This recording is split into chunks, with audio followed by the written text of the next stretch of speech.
Si te gustan estas historias, suscríbete. No olvides dejar tu like, tu comentario y compartirlo con tus amigos. El favor del elfo, de Esmeralda Vega. Comenzaré diciendo que siempre me ha llamado la atención los gnomos, duendes y elfos, pero mi atracción hacia ellos tiene un porqué, y esto se remonta a mi niñez. Entiendo que es común que los niños suelen tener amigos imaginarios, pero en mi caso estoy completamente segura de que lo que viví cuando era niña eran duendes. Juro que fue real, al punto que lo tengo muy grabado en mi memoria, las vistas de aquellos pequeños hombrecitos que solían compartir conmigo mis juegos infantiles. Recuerdo perfectamente que yo los veía y jugaba con ellos y, hasta donde tengo memoria, ellos eran graciosos y buenos. Bueno, eso a criterio de una niña de menos de 6 años. Recuerdo que cuando cumplí 6 años dejaron de visitarme y ya nunca más volvieron. Nunca supe por qué ya no los volví a ver. Pero desde ese entonces crecí con la extraña sensación de que esos hombrecillos risueños, que después supe que eran duendes, serían mis amigos para siempre y que tarde o temprano ellos se volverían a presentar en mi vida. Pasaron los años y, aunque como dije, siempre me llamaba mucho la atención todo lo relacionado con duendes, nunca en realidad lo convertí en una obsesión. Mi vida era tranquila y normal como la de cualquier persona de mi edad hasta ese día. Les contaré. Un día como en cualquier otro en el que me encontraba paseando por un mercadito, de esos que se ponen al aire libre y que son ocasionales, me encontré con un pequeño puesto en donde se exhibían algunas figuras de duendes. A decir verdad, yo ni siquiera sabía que los duendes, gnomos y elfos son seres distintos. Yo a todo lo clasificaba por igual. Hasta ese día en el que la anciana, que era la que los tenía en su exposición, me explicó la diferencia y me llamó la atención uno en particular. Tenía grandes ojos azules, con solo apenas unos mechones de maraña de cabello dividido en dos de pelo blanco, que vestía un traje parecido al de Robin Hood, con sus pantaloncillos de terciopelo ajustados de color amarillo oro, pero un poco desteñido, como si estuviera muy viejo, y con una camisa de un tono cobrizo. Igual de gastado, atado a su cintura, tenía un pequeño saco de lana. En el momento se me hizo gracioso que no tuviera sombrero o zapatos, y creo que eso fue lo que más me llamó la atención de él, pues yo tenía el recuerdo de que esos tipos de seres usaban esos clásicos zapatitos con la punta hacia arriba y sombrero de pico. No sé el por qué, pero le pregunté a la anciana del por qué no contaba con dichas prendas, y la anciana, a la cual no se le escapaba nada, me comentó: «Ay, mijita, no usan zapatos ni sombrero porque es un elfo, y quien lo adopte, porque los elfos no se compran, se adoptan, será quien deba proveerles de ellos. Pero todo dependerá si decide usarlos o no». Me dijo esto mirándome fijamente y con un extraño tono, como si quisiera decir: «Y serás tú quien lo haga». Fue hasta ese momento que me fijé en los rasgos de la anciana. Parecía sacada de un cuento de duendes y hadas. Literal, tenía una carita muy amable y risueña, pero sus ojos negros tenían una mirada profunda y misteriosa que por un momento me hizo sentir en otro mundo. Pensándolo de manera lógica, sería esa la razón por la que vestiría a la vieja usanza de la época del medievo, y toda ella rodeada de figuras encarnando seres mágicos. Hasta cierto punto, era normal que me hiciera sentir en otro mundo. Sin embargo, a mí me quedó sonando la palabra adoptar. Y se supone que, como cualquier cosa, estas figuras se compran, no se adoptan. Intrigada le pregunté: «¿Y cómo se adopta uno?». A lo que ella me respondió de manera misteriosa: «Él será quien elija a su cuidadora. Será la única manera en que él se deje adoptar. De otra forma, no hay manera de que se active». Por supuesto que yo atribuía todo este halo de misterio con el que me hablaba, al propósito de crear cierta atmósfera en los clientes y, de esa manera, vender sus productos. Y en mi caso, lo estaba logrando. Ahora yo estaba enganchada y sobre todo interesada en saber cómo se adopta un elfo y en cómo activarlo, aunque no tenía ni la más mínima idea de qué era lo que eso significaba. Llena de curiosidad, como estaba, le pedí a la anciana que me dijera cómo y que me explicara para qué se activaba. Ay, antes de que te explique, ¿lo vas a adoptar? Porque el elfo ya te eligió a ti. Por lo tanto, si tú estás de acuerdo, él se irá contigo. Pero ten en cuenta que, en primera, una vez aceptando, él nunca podrá separarse de ti. Y, en segundo, debes comprometerte a cuidarlo como él te lo pida. De lo contrario, habrá consecuencias. Y, por último, deberás comprar los materiales que se necesitan para el ritual de activación. Fue entonces que ahora lo entendía. Todo ese teatro de que el elfo me elige y entonces yo debo de comprar cosas extras para poder llevármelo conmigo, y por supuesto, por el precio de las cosas que estaba obligada a comprar, ya estaba incluido el costo del elfo. Era marketing básico. O bueno, eso fue lo que pensé. Nada es gratis en esta vida. Sin embargo, sí acepté en adoptarlo. Total, a mí me había gustado y, aparte, tendría la oportunidad de hacer mi buena acción del día, ayudando a comprarle sus productos a esta extraña ancianita. Total, cuando le dije que aceptaba, la anciana sonrió y enseguida preparó una serie de artículos, de entre ellos aceite e incienso y un cuarzo, un atado pequeño de hierbas, que nunca supe de qué era, junto con una vela de color dorado y una hoja grande de color amarillento enrollada y atada a un pequeño lazo. Ahí estaban escritas las instrucciones para activar al elfo. Lo metió todo en una bolsa de papel, excepto al elfo. Lo tenía que llevar yo entre mis manos. No voy a mencionar cuánto pagué por todo esto, pero sí era una cantidad elevada de dinero. Cuando llegué a mi departamento, lo primero que hice fue colocar al elfo en la mesa del comedor y después fui sacando una a una las cosas que me dio la anciana. Lo puse todo sobre la mesa y me dispuse a leer las instrucciones para activarlo. La hoja contenía 3 tipos de instrucciones. 1 para pedir por un amor, 2 para pedir por dinero y 3 para pedir su protección. En la parte de abajo de la hoja había instrucciones de cómo alimentarlo y tratarlo. Era imprescindible tratarlo muy bien y darle pequeños regalos para tenerlo contento. Debía asignarle un espacio y nunca moverlo sin antes pedirle permiso. Cuando terminé de leer todo eso, me quedé pensando si, en realidad, yo necesitaba activar un elfo, ya que mi único propósito al adoptarlo había sido el de tenerlo como una figura decorativa y nada más. Total, decidí hacerle un espacio sobre el librero con temática de duendes. Es decir, compré algunos árboles, piedras, flores y pasto de utilería y construí un pequeño bosque para él y para que se sintiera más en su ambiente. Ahí dejé que ese sería su espacio. Mientras que los otros artículos que eran para efectuar el ritual los llevé a mi closet. Me olvidé de ellos, pero pasó el tiempo y para mi mala fortuna perdí mi empleo.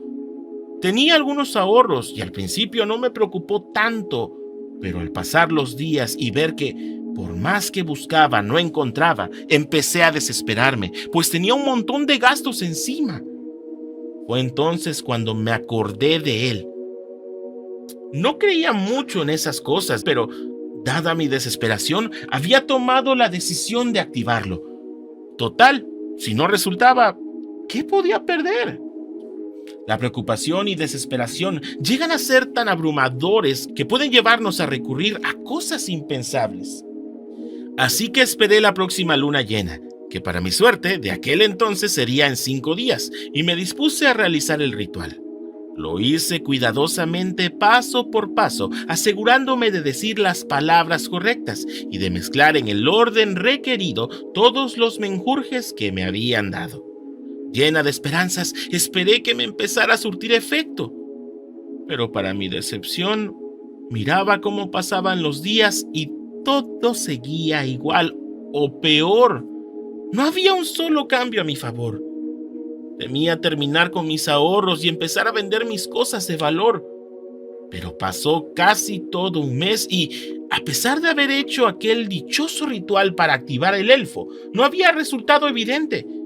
Aún así, tenía la leve esperanza de que si lo volvía a hacer, tal vez sí resultaría, y otra vez esperé por la luna llena. Y para mi sorpresa, no pasaron muchos días cuando mi situación económica empezó a mejorar. Los ahorros que yo creía que ya estaban casi agotados parecían como si nunca hubiera hecho gran uso de ellos. También empecé a recibir propuestas de empleo como si nada, y aunque no lo crean, empecé a encontrarme con dinero, ya fuera en mis bolsas o en medio de los libros, hasta en los cajones de la cocina. Era dinero que yo no recordaba haber tenido guardado. Entonces supe que mi elfo se había activado y que era él quien me proveía de todo este dinero y me había dado buena suerte en el empleo. Yo estaba feliz, así que me dediqué a consentirlo, pero sin llegar al fanatismo, pues en el fondo, muy en el fondo, pensaba que era yo misma quien de alguna manera había provocado todo este cambio de buena fortuna en mi vida. Sin embargo, por si sí o por si no, yo seguía consintiendo al elfo sin estar realmente convencida. Pero un día me acordé que tenía que ser yo la que le diera zapatos y sin esperar más me puse a fabricarle unos de papel cartón, forrados de un terciopelo morado. Según yo me habían quedado muy bonitos y, sin perder el tiempo, le pedí permiso para ponérselos y se los coloqué. Platiqué con él un rato y después, como ya era muy tarde, me fui a dormir. Al día siguiente, como era costumbre, siempre que me levantaba, iba y le ponía su comida, que consistía en un vaso con agua y un regalo, un botón de mi blusa. Y es que dicen que a ellos les gusta que le regalen prendas que usan sus cuidadores, y me sorprendió muchísimo el darme cuenta que los zapatos que los había colocado estaban tirados en el piso. Ay, no mentiré. Sentí un ligero escalofrío de miedo cuando me entró la idea de que quizá no le habían gustado y que se los había quitado solo y los había arrojado. Pero no, era imposible. Una figura inerte que se supone no tiene vida propia no podría hacer eso. Inmediatamente deseché la idea, no le di importancia. Quizá no los coloqué bien, pensé, y traté de no darle muchas vueltas al asunto. Levanté los pequeños zapatos y los puse a su lado. Fui a trabajar sin imaginarme que ese sería apenas el principio de una serie de hechos que me harían ver más allá de lo que todos conocemos. Esa misma tarde, cuando volví del trabajo, me di cuenta de que el elfo ya no estaba en su sitio. Había desaparecido. Extrañada lo busqué detrás del estante de libros, pensando que quizás se había caído por la parte de atrás. Pero no, tampoco estaba. Hasta ese momento, yo solo trataba de dar explicación a este hecho, llegando a hacerme a la idea de que había sido yo quien lo había movido de su sitio y no recordaba en dónde lo había puesto. Me hacía tonta yo sola. Lo sabía, pero todo era mejor que empezar a sugestionarme o a creerme en cosas raras. A los días siguientes pasaron muchas cosas extrañas. Empecé a notar que ciertos artículos me los cambiaban de lugar. De hecho, parecía como si yo estuviera compartiendo el departamento con una persona más. Se notaba que usaban las áreas comunes del departamento. Siempre que regresaba de mi trabajo, veía que los trastes habían sido utilizados o los objetos de la sala habían sido movidos de su sitio. En cierta ocasión, entré al baño y la pasta de dientes había sido vaciada, o mejor dicho, untada en casi todo el espejo del baño. En el fondo, el elfo desaparecía y aparecía en su entero antojo. Aún así me resistía a creer que algo malo fuera de lo común estuviera ocurriendo. Tontamente creía que todo tenía una explicación. De hecho, prefería creer que me estaba volviendo loca y que yo era la que hacía todas esas cosas y que no recordaba todo. Para mí era mejor creer cualquier otra cosa que me llevara a un miedo extremo, como por ejemplo a caer en cuenta de que este elfo de alguna manera empezaba a cobrarme sus favores. Pero no podía caer en esas creencias. Y sin embargo, Lo que sucedió esa noche terminaría de confirmarme de la manera más aterradora que yo estaba equivocada. No sabría decir a qué hora exactamente fue, porque créanme, en esos momentos, en la forma en la que menos piensa uno, es en la racional. Solo sé que desperté cuando sentí una respiración, un aliento caliente muy cerca de mi cara, semejante a cuando duermes con alguien con los rostros muy cercanos. No me atreví a abrir los ojos, estaba aterrada. Yo sola, no sé cuánto tiempo pasó recostado junto a mí. Traté con toda mi voluntad, de la que era capaz de mantener la calma, mientras pensaba qué hacer. Si era un ladrón o un acosador, seguro me mataría si yo gritaba. Trataba de no temblar, pero sabía que tarde o temprano mi miedo iba a delatarme. Sentí que mi sangre dejó de correr en mis venas cuando escuché una voz aguda diciendo: Psst, psst, sé que estás despierta. Se me erizaron los cabellos de la nuca mientras un escalofrío de infinito terror recorría todo mi ser. Mi corazón empezó a latir más deprisa, al punto de que creí que saldría de mi pecho. Yo ya estaba al borde del pánico absoluto. Psst, psst. Mírame, no tengas miedo. Quiero hacer un trato, me decía aquella voz. No pude más y salté como un resorte de la cama y salí corriendo y gritando del cuarto mientras sentía que alguien corría detrás de mí muy, muy de cerca. Sentía que estaba a punto de alcanzarme y corrí con más desesperación. Y al llegar a la puerta de entrada de mi departamento, sentí como algo que parecía ser muy pequeño golpeó contra mi pierna. Fue en ese momento que lancé un grito de extremo terror. Abrí la puerta, loca de angustia, y salí al patio del edificio cerrando de un fuerte golpe la puerta detrás de mí. Y de pronto me vi allí sola, sin saber qué hacer. No quería salir a la calle por temor a los vagabundos, pero mucho menos quería regresar a mi departamento. Desesperada, llena de miedo, en medio del pasillo pude escuchar ruidos aún ahí adentro, y esa voz aguda murmurando cosas parecía muy molesta, y eso me aterrorizaba de una manera irracional. Pensé en llamar a la policía, pero no había manera. Mi celular estaba dentro del departamento y además sabía que sería inútil hacerlo. La policía jamás me creería lo que yo les iba a contar. Me solté a llorar, angustiada y con el terror de lo vivido. Encima, no me quedó más remedio que pasar lo que restaba de la noche sentada en el piso del pasillo, pero sin dejar de temer que de un momento a otro esto que estaba ahí dentro iba a salir para seguir atormentándome. Cuando amaneció, toqué la puerta de una de mis vecinas y le pedí que me dejara usar su celular y le dije que la puerta de mi departamento se había cerrado con seguro y que la llave estaba dentro, que iba a llamar a mi hermana para que me llevara una copia de la que tenía. En parte era cierto.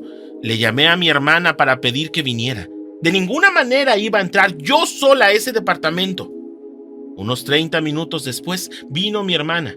Estaba muy alarmada por la forma en que le hablé. Al principio no entramos al departamento. Primero le dije que nos sentáramos en la acera. Ahí le conté todo lo sucedido la noche anterior, incluyendo la activación del elfo y todo lo que me había venido sucediendo en los días anteriores. Solo me dijo que era una inconsciente y que con eso no se juega. Creo que se aguantó las ganas de decirme más reproches y regaños y se limitó a decirme que conocía a alguien que nos podría ayudar. Enseguida hizo una llamada y le explicó a grandes rasgos a su interlocutor la situación, agregando que era muy urgente. Una hora después llegó esta persona que resultó ser Wicca. Después de explicarle todo, sin omitir absolutamente ningún detalle, me pidió permiso para entrar. Mi hermana y yo nos quedamos fuera esperando. Después de algunos minutos, volvió a salir y nos dijo: «Ya pueden entrar. Rampa no está molesto. Lo único que quiere es hacer un trato». Pero no entendía nada. «¿Quién diablos es Rampa?», le pregunté al muchacho. «Rampa es el nombre de tu elfo», respondió el Wiccan. «Es importante que entres y hagas un trato con él. De lo contrario, no va a dejar de molestarte». Yo no quería entrar. No quería entrar a mi propia casa. Aún tenía el miedo a flor de piel y mucho menos quería hacer un trato con ese tal Rampa o quien fuera que me hubiera hecho pasar por tanto terror. Sin embargo, La tranquilidad y la confianza que me inspiraba aquel muchacho me convenció y con muchas reservas de mi parte, entramos. Y una vez dentro, me di cuenta de que el elfo estaba sobre el respaldo de uno de los sofás. Lo que sucedió después no lo puedo decir. Me lo tienen prohibido. Pues solo les diré que si lo contara, nadie lo podría creer. Así que de todas formas no lo haría. Solo les puedo decir que acepté el trato. Después de todo, no fue tan malo. Ahora mi nuevo hogar es una casa con un jardín enorme. En una esquina de esta está construida una especie de cueva. Frente a ella van a colocar una fuente. Y en uno de los costados se encuentra una pequeña hortaliza con frutas y vegetales desconocidos para mí. Ya no pasan cosas raras dentro de la casa. Lo único que tengo que hacer es mantener el jardín en buen estado. Después hubo una relación de armonía con Rampa. Y tenemos un trato. Mientras yo no deje de ver como mi parte, él me dará lo que necesito para vivir cómodamente. Y todo estará bien entre nosotros.